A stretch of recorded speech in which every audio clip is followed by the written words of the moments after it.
A Câmara dos Deputados aprovou na última terça-feira o projeto que cria 16 mil cargos no Ministério da Educação, outros 1.500 no Ministério da Gestão e da Inovação em Serviços Públicos e autoriza a instalação do Instituto Federal do Sertão Paraibano. O alcance do texto vai além da abertura de vagas e promove um amplo redesenho de estruturas de pessoal do Executivo. A proposta segue agora para análise do Senado Federal. A votação para novas vagas ocorreu no mesmo dia em que os deputados também deram aval a propostas que reestruturam carreiras do próprio Congresso, elevam vencimentos básicos e ampliam gratificações de desempenho de servidores da Câmara e do Senado. Com os benefícios aprovados, a remuneração básica pode até dobrar.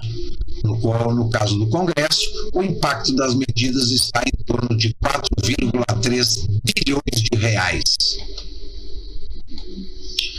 Responsável por uma ação em que acusa de propaganda enganosa o BTG Pactual, o Nubank e a XP Investimentos, no caso Master, o Instituto Abradeconte tem uma vida dupla, ao mesmo tempo em que pede doações ao público como ONG em defesa do direito dos consumidores e trabalhadores. A associação atua sem abrir essa faceta ao público, como fornecedora de mão de obra terceirizada para o governo federal. Desde 2010, a Abradeconte já recebeu mais de 421 milhões do governo em contratos, especialmente com órgãos vinculados ao Ministério da Saúde.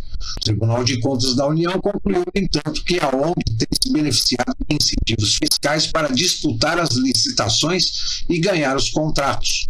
A Abradeconte omite em seu site, porém, a informação de que atua como fornecedora de mão de obra terceirizada, ou mesmo que mantém relações com o governo federal.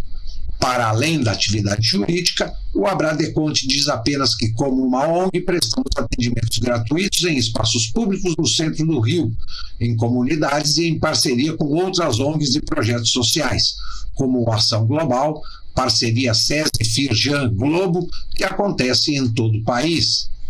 O TCU chegou a determinar a anulação da habilitação do Abradeconte em uma licitação da Justiça Militar em 2019, por entender que havia desvio de finalidade na atuação da associação, beneficiária de imunidades fiscais.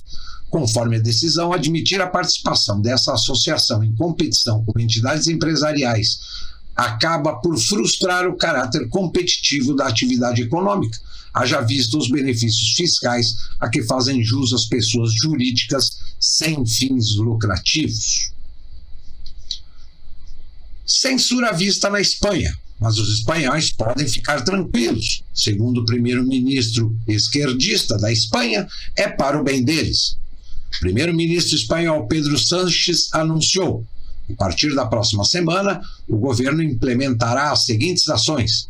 Primeiro, vamos alterar a lei na Espanha para responsabilizar legalmente os executivos das plataformas por muitas infrações que ocorrem em seus sites.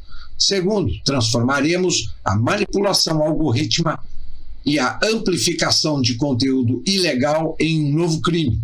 Terceiro, implementaremos um sistema de rastreamento de ódio e polarização para monitorar, quantificar e expor como as plataformas digitais alimentam a divisão e a amplificam o ódio.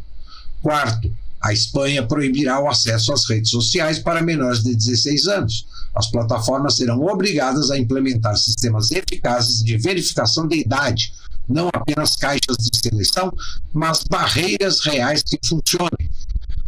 Quinto e último, o governo espanhol trabalhará com o Ministério Público para investigar e processar as infrações cometidas pelo Grok, TikTok e Instagram. Alguma semelhança com o que o judiciário brasileiro aplica sobre o tema no país? A Fox News divulgou uma bomba. Revela que o novo governador de Nova York é financiado por uma rede de doadores de 2,9 milhões de dólares ligada a George Soros e a ativistas islâmicos. Um supermercado de Divinópolis, no centro-oeste de Minas Gerais, foi condenado pela Justiça do Trabalho a indenizar um ex-funcionário em R$ 15.000 por danos morais após o setor de recursos humanos registrar a palavra gay em sua ficha funcional. A anotação foi feita no momento da contratação em 2014 e destacada em vermelho. Permaneceu arquivada por mais de 10 anos. De acordo com a sentença, o trabalhador só teve conhecimento do registro ao assumir o cargo de subgerente da unidade. A Justiça reconheceu a prática como discriminatória e ofensiva à dignidade do empregado. O que você poderia esperar de um governo que quer trabalhadores no campo usando capacete, ar-condicionado para animais que sejam transportados se a temperatura for superior a 30 graus e aquecedor se a temperatura for menor que 10 graus? Podemos esperar que ele aumente os impostos no agronegócio? É o que ele fará a partir de 1º de abril. Não é mentira. É mais uma tentativa do governo em aumentar os impostos. Parentes de ministros do Supremo Tribunal Federal têm 70% dos casos no Supremo e no STJ após posse de familiares. Filhos, ex-mulher e irmã de ministros citados afirmam que atuaram nos processos desde a origem até as instâncias superiores.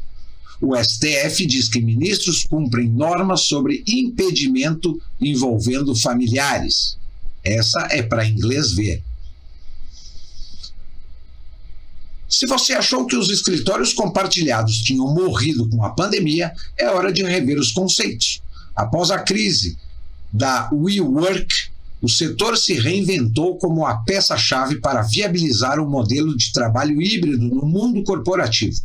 Nos Estados Unidos, o espaço ocupado por esses escritórios saltou de 10,8 milhões para 14,7 milhões de metros quadrados em apenas 3 anos. Gigantes como Amazon e Pfizer estão usando esse modelo para evitar contratos longos e o risco de manter prédios vazios. No Brasil, o movimento já reflete na ocupação máxima de polos como a Faria Lima e a Paulista. É o fim da era do aluguel fixo de décadas. Agora, as empresas buscam espaços flexíveis que acompanham o ritmo do mercado. De Brasília, para o Bunker da Cultura Web Rádio e TV Nova Mania Caxias do Sul e Crônicas de Trivelato, Marlon Adami.